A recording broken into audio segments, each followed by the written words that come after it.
G. And I'm Sarah J. And we are back for another season, a second season of Balanced Bride. We are so excited. Thank you so much for your amazing feedback. Let me tell you, it made my day when I was speaking with a bride and she said, I listened to your podcast. That was awesome. I was too happy. I was like, really? I have someone listening who's not my mom that we don't know.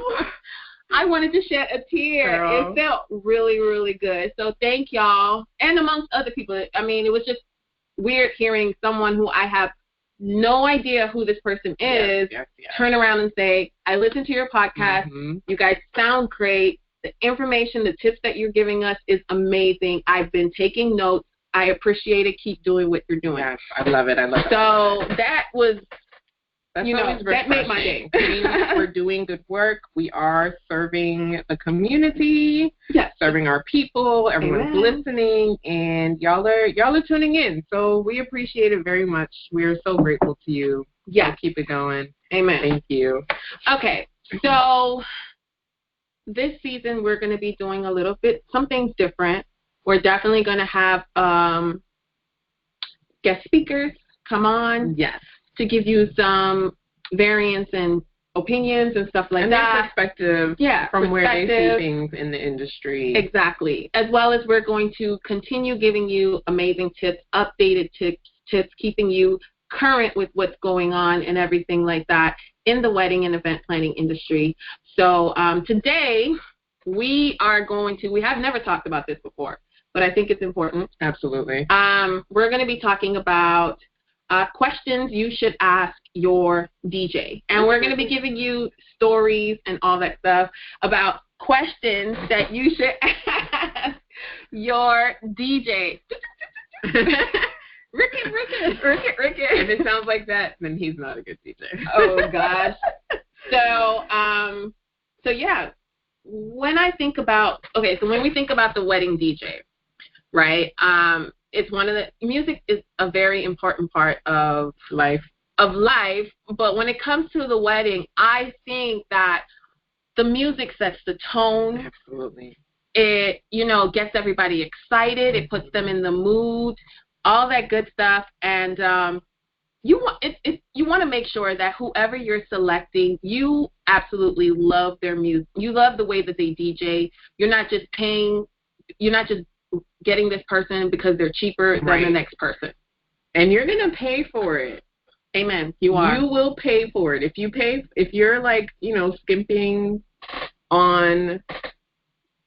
skimping on costs, like you're like, oh, it's just a DJ, it's just the music. Let me just, he's the lowest in the industry or whatever the case is, or this is my cousin's best friend who does the backyard barbecues. And we're going to definitely mention some stuff about that. Girl. Yeah. Anyway, yeah. You're going to pay for it because it's going to put everyone either in a sour mood, or people aren't going to stay as long. You're wondering why everyone's leaving because the DJ is not blending this. Like, I hate going to parties and I'm jamming to one song and then he switches it to a different. He doesn't fade out right. Right. There's no fade out, weird. fade in, wrong tempo. Everything. Because I'm the first one to, like, make a face like, wait, what just happened? No. Just, cut the jam. Slow it down? He just not even fade into the wobble after playing R. Kelly. It's just like, wait a minute. Are we still playing R. Kelly? I don't know. Listen. Anyway, moving forward. So, yes, that's what we're going to be talking about. DJ, music, questions you should ask your DJ. What can possibly go wrong if you're not selecting a DJ that is has experience in the wedding planning industry and everything like that. And what happens if, what happens essentially in your actual event. So I think initially when first starting to work with you're getting information about DJs, you want to make sure that they have a written contract. You want to make sure that you have an understanding of how many hours they're going to be DJing for. That's very, very important because some of them might say 3 hours and you're thinking, oh, that's enough. and you don't realize that you also have to take in consideration your ceremony time, your cocktail time, not just the reception. And if that is the case, if you're only hiring that person for 3 to 4 hours, how much is it if you decide to extend? Right. How much is it if you decide I want to add on my ceremony or my cocktail or whatever the case may be to his base package? Yes. And just having an understanding of that as well. So I think like sometimes I've seen clients get caught up in misunderstanding exactly how many hours do I have this DJ for. Right. And, you don't realize it. You do need music during the ceremony. And not even music, but the mic. Right. Usually they're in charge of the mic for the officiant or the pastor or whoever is conducting your marriage, or whoever's marrying you. And then your cocktail hour is key as well. You want to make sure that this DJ has like the proper equipment too. Yeah, correct. Enough equipment and even manpower, because you might be paying for 2 individuals. Right. The DJ and his assistant. Right. So that goes down to thinking about things like parking, vendor meals as well. Yes. If he is traveling with an assistant, you don't only have to feed him, you have to feed him and his assistant. Right. And that's something that you discuss first before you sign the contract, before you give your money. Yeah. But going back to something you just mentioned about the mic. So there are, I've had that situation where they have the mic, but it's extra.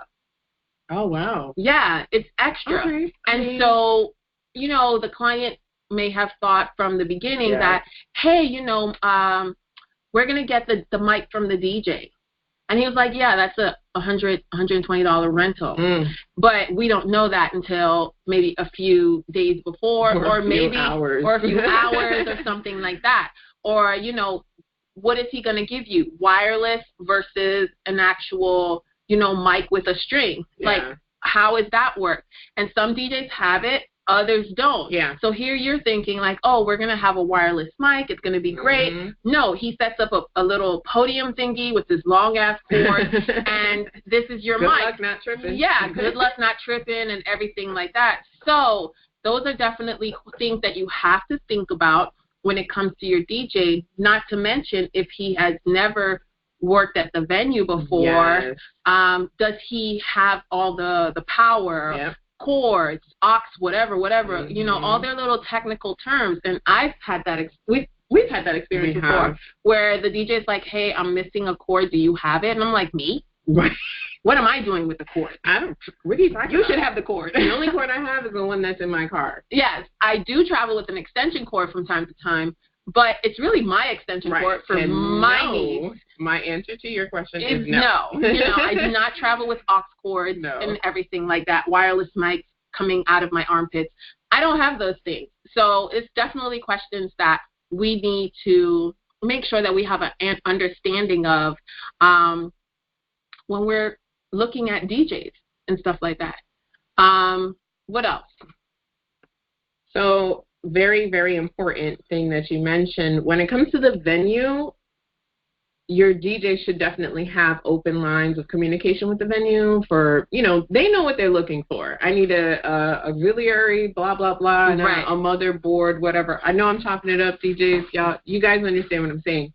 But they speak the same language, because we've also seen a DJ come with his equipment and not knowing that he has to connect to the house speakers. Correct. He didn't need all the equipment. That too. He had huge speakers, and they have speakers there. Exactly. And it was just like... And that could really take a toll on your budget, because you're probably paying for him to bring out his speakers. Right. So definitely have that conversation. So that's a really good question to also ask your DJ to find out if, the venue has whatever. Right. But have that 3-way conversation, you, venue, and DJ, or wedding planner, venue, and DJ. Absolutely.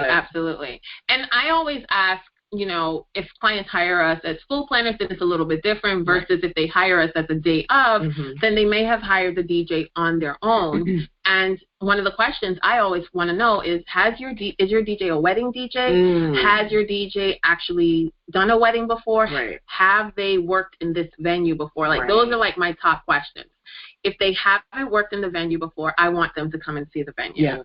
They must do a site inspection so that they see what they're working with. They see what they're working with. I've had an event. We did fashion shows back in the day, and all the guests were there. The DJ was there. The fashion show. The models were ready, and my DJ tells me that he can't start the show because he's missing a chord. And I was like, now what now? What do you mean you can't what now? Excuse me? You don't see all these people out here? So it was kind of embarrassing, but he had to run out. I gave him the keys to my car. He had to run out, go get the cord. He didn't even know it was a stick shift. But anyway, that's a whole other story. But make sure that your DJ visits the venue. Visits the venue ahead of time. No assumptions. None. At all, because again, going back to what we first said, the music sets the tone. Yep. So imagine you're ready to start and there's no music. You feel in some kind of way, definitely. Absolutely. You're a little upset. You're a little questioning your wedding planner, right. questioning yourself, like how come we didn't think about this? Right.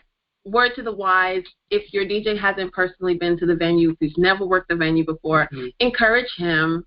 Or let your wedding planner know so that your wedding planner can follow up with him and say, hey, let me book you an appointment to come see the venue. I know there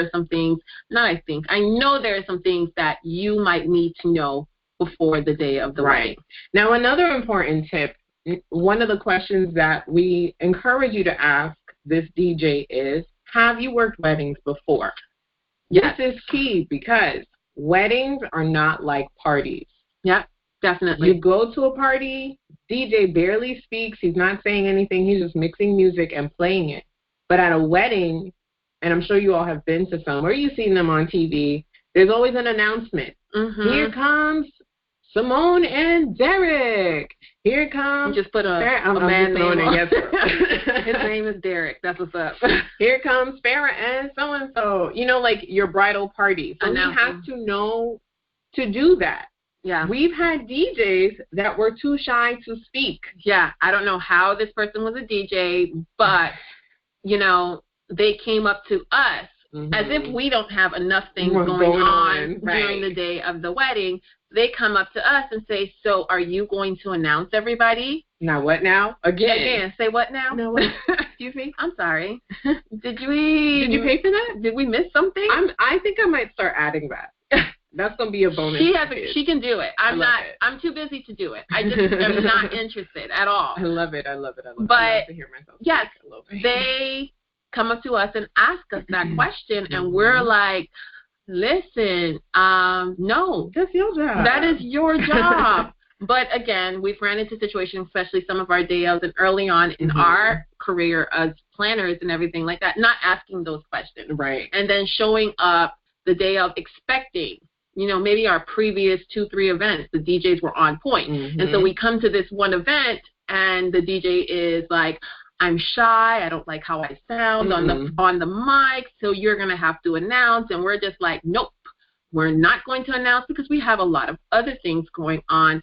And if we do that, we're going to fall behind. Right. You know what I mean? Fall behind on the timeline. On the timeline. So at the end of the day, you need to get it together and announce. And then when they do it, they're horrible. Oh, jeez, Louise. They are horrible. Goodness. I mean, enunciating the names incorrectly. Enunciating? Perfect example. The names incorrectly. Yes. Chopping up everybody's names. Girl. And then, no. And sounding bored, too. Fine.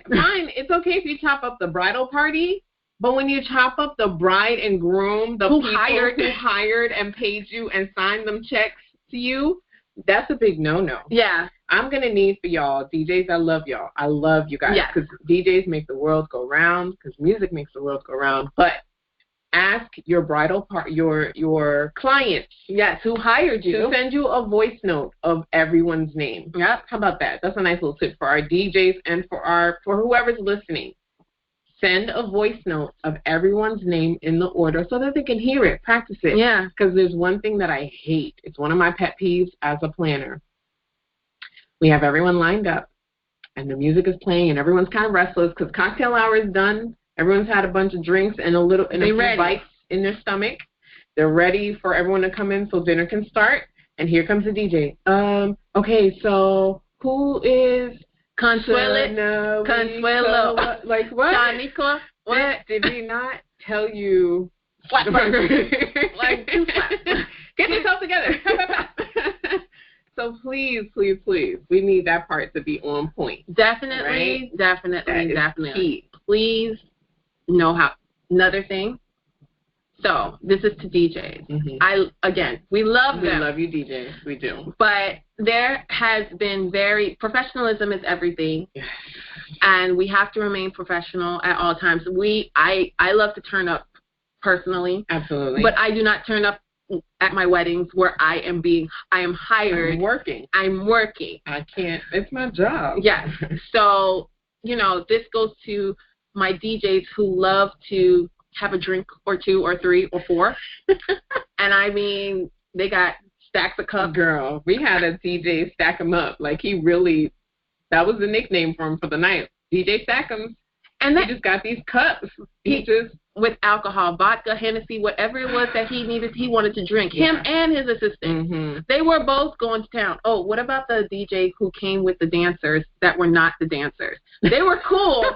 They could dance. He had two assistants with him. Oh, Lord. And they were dancing. They was tearing up the dance floor more than the guests. Right. So listen, DJs, we know. We totally understand. We get it, You need to loosen up or get in the mood or get in the vibe, but you're at work. Right. Think of if you have a regular 9 to 5, if you ever work in a corporate setting, you don't drink on the job. Right. And you don't bring your friends in to be like all up in the wedding party. Right?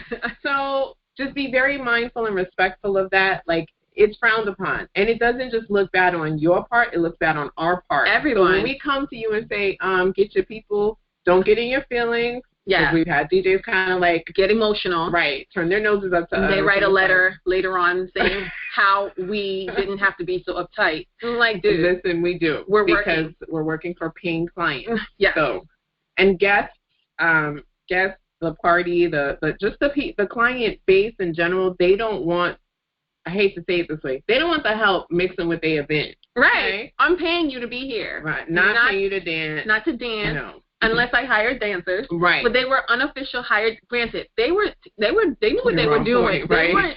They were on point, and they blended in for the most part with the guests. But it was just that eerie feeling that it was just like, dude, they are on the. Get them off the dance. Get off the dance.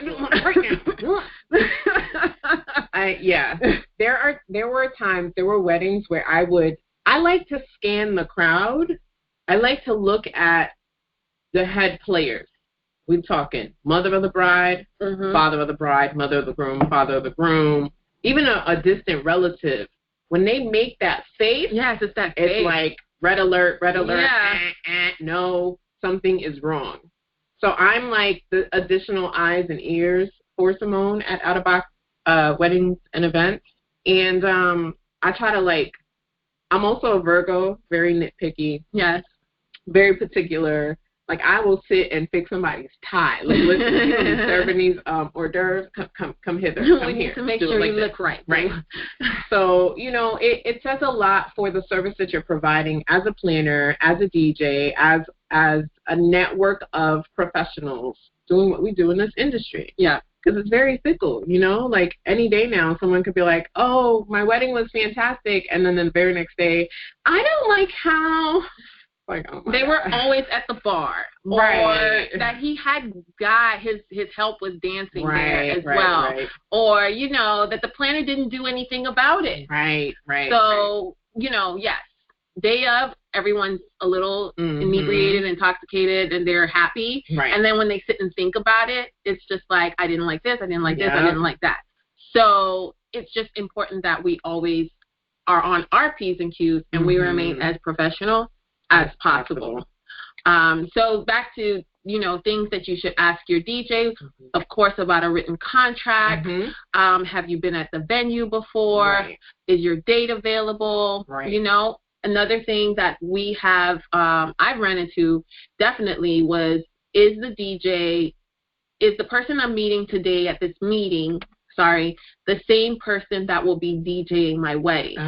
Because sometimes when you're working, you encounter maybe the bigger companies. Yeah. The DJ and the lighting fixture companies, they have a lot of DJs. Right. And so the person that you might be meeting, he or she is a DJ. However, he has plans of outsourcing your wedding to another DJ. Right. And so you might have fallen in love, and that's the thing about weddings. Couples fall in love with the person. Yep. And so you might have fallen in love with this guy who's sitting in front of you, and he's selling you a service, a package, whatever the case may be. And then the day of your wedding shows up, and you get this other guy. That you've never met. That you've never met before. So a very important question to ask is, are you going to be the DJ that DJs my wedding? I just want to make sure that it's you and not no one else.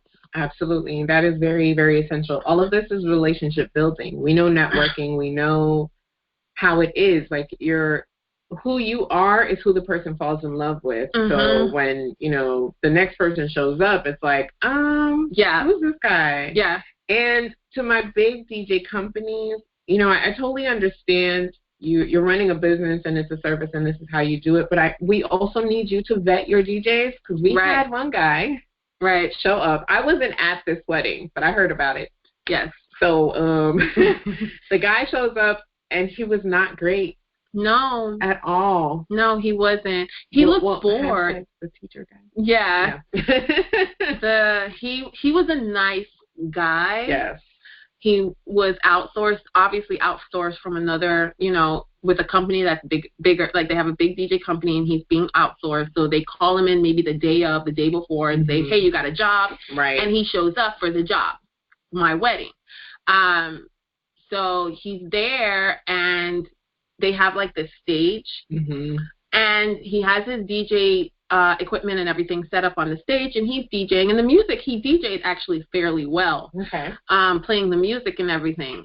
But it was like at a point he was like sitting on the stage, like he was kind of short too, dangling his feet, and he had his shoulders slumped over. The guy looked bored. Yeah. He looked super bored. You cannot be an entertainer or an MC. I think MC means move the crowd. Right. You got to move the crowd. If you're not moved, they're not going to be moved. No one's moved. He looked bored. And then he just kind of like, he was up there. He wasn't exciting. He wasn't anything at all. Side note, we had another wedding. You weren't there for it, where the DJ, this couple did meet the guy actually, and we knew that the DJ was being outsourced, but we had an opportunity to meet him first, ahead of time. Right. So I don't know what happened. His cat died or something like that, but he got to that wedding and he was just like super like, ugh. Oh no. He didn't want to announce. He asked me if I wanted to announce. I said no. And long story short, what ended up happening, the bride's uncle, who is like I don't know that he's a DJ or he's a he works, he's a speaker. He's got it. He snatches the mic from the DJ and he hypes the party up, and when he snatched the mic, everybody was into it. So again, it was just a situation. And later on the back end, I did speak with the couple, and she's like, yeah, I definitely want at least, some kind of conversation with them, because they, they paid a lot of money for this DJ, and he just did not deliver. Yeah. So just make sure that the person that you're talking to at that moment is still going to be the person that shows up at your wedding. Yeah. Yes. Okay. I guess some other questions that you can also ask, just in case you're out, you have no idea what to ask them. I mean, ask whatever you feel, but here's one: how long have you been a DJ, and how many weddings have you done? Amen. Very important. Don't be afraid to ask these questions. You are hiring this person to work for you. When you go on a job interview, they ask you, how long have you been working in this industry, and how many of these things have you done? Right. We need to know your experience. We need to know. You're not going to hurt anyone's feelings. If you do, that's not the person for you. Right. So brides, please be mindful. You want to, dot your I's and cross all your T's. Yep. Just go ahead and ask that. Ask them how many weddings they do each year. Yeah. Check their Instagram page. Make sure. The internets don't lie. Sometimes. So, I mean, Instagram is pretty, well, you know. Exactly. Yeah. But you know what I mean. But something like a DJ, you can see that, Absolutely. okay, this person is DJing. He's obviously playing at a wedding. So some things that are very verifiable. Yes. Another question you can ask, and I'm pretty sure some DJs are open to it, ask them if they're hosting any event within the next weekend or so. Can I come check you out? Exactly. Can I see you live? Yeah. If you have the ability, I've welcomed clients as a planner. Yeah. You know, not all the time they will show up, but I welcome them like, hey, come and see how the flow of how we work and everything. So you can have like that knowledge and confidence that we know what we're doing. So it's the same thing. It's like if maybe, you know, some DJs, wedding DJs, they do a lot of different types of parties. Yeah. So maybe he's DJing at a club or something like that, and you don't get the full experience of him or her being a wedding DJ, but you have an idea. You get a feel of his energy, I think, which is very, very, very important. So yeah, definitely ask them if you can come and check them out. If you can go and see. And then there's also like different styles too. So in terms of like culturally, you also have to take that into consideration. Very important. We're here in Miami, and there's a plethora of cultures that exist, that live, that are saturated in the city. And, you know, be mindful of that as well. Like, I remember there was one DJ who was playing, he was Latino, and the bridal party was predominantly of the African diaspora. And he was playing salsa music. And it was just like, they didn't really appreciate it. No, can you change it? Please? Yeah, they wanted more. They wanted their music. Yeah, you know, like, we're celebrating, this is our culture, this is our life, this is our heritage, let's do it this way. Yeah. So just, you know. That's another question now that, you know, we're talking about that. Ask them the type of, you know, the music that they played. Like, can you play, you know, we're Nigerian. Can you do that? Yeah. Yeah. You know? We're Haitian. Do you know more than Zoukla? Yeah. For my Haitian people, you know. What do you know, our top 40 or this or whatever the case may be, you know, how to engage our crowd, our group and everything. We're Jewish. Can you play, you know, the type of music that we like and everything like that? Because granted, you have DJs who are very, very, very talented, but sometimes not all of them can switch to the different genres of culture very easily. It's a little difficult for them. So being that music is a very important part, we keep saying that, of your wedding, of your event, you want to make sure that they can perform. Absolutely. Because music always ties to a memory. Like, if you hear a random song playing, you think about a person or an event or a time. Like, I was listening to reggae music in the car, and Willie Bounce came on. And I was like, oh, my God. I remember when. Right? This takes me back to my 20s, and I was, like, bouncing and doing all that. And so you're going to have that same experience with your wedding. Like, a song will come on and you'll be with your husband and we're like, oh my gosh, remember when they played this and so-and-so did a backflip and lost a tooth? Like, you're going to have that same relationship. Amen. There's one DJ that I actually want to bring on here. We got to figure out a way to bring him on as a guest. He's super dope. Like, I almost want to shout him out. Oh, yeah. He is pretty cool. You can. Pretty cool. Okay. Go for it. DJ Lil Bear. Yeah. He'sTheBomb.com. Y'all need to follow him on Instagram. I think he's DJ Little Bear. Yeah. L-I-L Bear. Bear, yeah. But he's super cool. Like, I misjudged him at first because I thought he was one of the DJs that was, like, going to chop up people's names. But when he got into it, I was like, oh, wow. And he kept the crowd. He keeps the crowd moving. Man, really like, good. So much so that, you know, I think the party extended or something. Yeah, they didn't want to go home. They didn't want to leave. I wanted to go home. Okay, let's literally pull the plug. All right, we got to stop it now. Come on. Yeah. So get you a good DJ. Amen. Get yourself a great DJ. Okay, so if we can give them our top 3 tips of selecting a DJ, what would it be? Or top 4. Let's go with that. Top 4? Okay. Number 1, you go, since you came up with the question. You're just going to throw me under the bus. Okay, my number 1 is definitely asking the question, are you the DJ that's going to be DJing at my wedding? Okay. I'm sitting here talking to you right now. Are you going to be that same DJ? Right. Number 2 would be, have you worked weddings before? Definitely. I like that.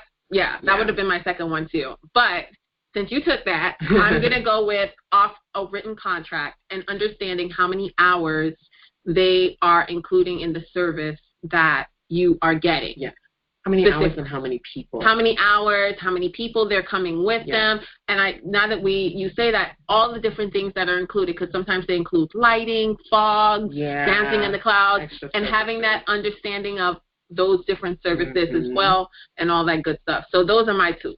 And then the next one for me would be, do you MC? Do you MC? Definitely. I love it. Definitely. Are you an announcer? Like, do you comfortably do it? Because if he can't answer those 4 questions, then sorry. You should go back to the DJ drawing board. That's what you should do. You really should consider going back to the drawing board. Yes. So I think we covered all the bases, and I hope you all cover those bases as well. Again, if you ever have questions, feel free to hit us up. Yep. Balanced Bride _. Absolutely. Out of Box Weddings _ I mean, or if you dare, one of our personal ratchet pages, you can do that. Okay. Well, my page is not ratchet. I save all my ratchet stuff for the group chat. Okay, there you go. For the stories in the group chat. Okay. All right. So thank you guys so much for listening in. Be great, be fabulous, be awesome. I'm Simone G. I'm Farrah J. Don't forget to follow the hashtags #BeBalanced, #BeABalancedBride. Follow us on IG. You know, you're listening on Spotify right now. Google Play and Spotify. Google Play and Spotify. And we thank you for rocking with us. If you're new, welcome again. If you've been through season 1, good to see you or good to hear you, boo. Yep. All right. All right, guys. Bye. Peace.